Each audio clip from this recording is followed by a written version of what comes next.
Hi, this is Lynn with UNN Urban News Now. And hello, America. So we have it. The presidential candidate, Mitt Romney, has selected Vice President candidate Paul Ryan. Okay, Paul Ryan has been tapped to be the possible next vice president. Now, I'm going to tell you my prediction. Now, I've had this prediction for a couple of months, but I'm going to go ahead and share it with you. Okay, my prediction is that I think President Obama will be reelected.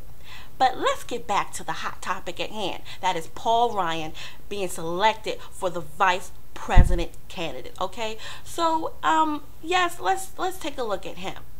I mean, he is a cutie, but he's also kind of young, in his early 40s, and I know he's been in Congress for a couple of years, but I think he's a little wet behind the ears to be vice president. Nevertheless, even if he doesn't get in now, he is certainly setting himself up for the future. Okay, but let's talk about all the ads, all the ads that you're getting on your television in the morning, during lunch, and at night. Okay, let's talk about the economy, because that's what everyone's talking about. Now, the economy is not the best, but it certainly isn't what it used to be. Sometimes we tend to forget where things were before. If you think back to when President Obama was first elected, remember, the economy wasn't doing well then. Now, here's something to think about. This is something that just did not happen overnight. And I like to break things down in the most simplest form. Okay, let's talk about you. Here's the scenario. 10 years ago, you decided that, you know what, I want to put some money in my savings account. I want to build my savings account so I can be, rest assured that if anything comes up, I am good to go. Okay, so you did that. And now let's fast forward 10 years. And you go to the ATM machine and you look at the ledger and you have $20,000 in there winking back at you. Okay, so now let's talk about, how did you manage that money over 10 years? Well, that vacation you always been wanting to take, you took that. Oh, that new car. Okay, well, yeah, somebody needed to borrow some money, and oh yeah, you had to go back to school, so you used money for that, and all that kind of stuff, right? So now when you go to the ATM and you look at the ledger, the balance says zero. Zero, zero, zero, zero. Oh no, now you're in a crisis. So you tell yourself, you know what, I have to build my savings back up. So let me ask you this. It took you 10 years to build the savings account up for yourself for $20,000. How long do you think it's going to take for you to build that back up? I mean, unless you hit the lottery or you find a briefcase full of money.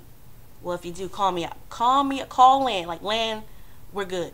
Okay? Unless that happens to you, I mean, you're going to have to take the time to make the sacrifice to build that back up. And you know what, America? I'm guilty of it as well. I mean, we want things instantly. I mean, everything's instant. Instant coffee, on demand, fast food. But the truth of the matter is, certain things truly takes time. It takes time. The economy is not something that happened overnight, and it's not something that's going to get better overnight. But what I do encourage you to do, I absolutely love going here, and that is whitehouse.gov. Now, don't go to the other website, because you'll find out very quickly that is not whitehouse.gov. Go to whitehouse.gov, and I mean, President Obama lays out all the things that he's done, that he plans to do, and I just love it, because I get on there and I read, because I'm real nosy. Okay? I will read everything that's on there and see what's going on. So that's what I encourage you to do. Don't simply base everything on people like me, people who get online and just say whatever their opinion is, or all these well, I wouldn't say crazy. Some of them are kind of crazy. Ads that are on television. Go and research for yourself. It's okay, be a little nosy. Matter of fact, be a lot nosy, okay? Because we have the election coming up, and you need to be well informed about how things will affect your pocket. But before I go, I want to leave this question with you, okay? This is my question to you. Do you think that President Obama will be re-elected in the White House, or do you think he's going to get the boot? Go ahead and answer the question in the bottom of this video description, yes or no. And don't forget to leave your reason of why you think the way that you do. Okay, so this is Lynn with UNN Urban News Now. Thank you, America, for welcoming me into your home, into your laptop, into your cell phone, you know. But before I go, of course, I like to leave things really simple. So, with that said,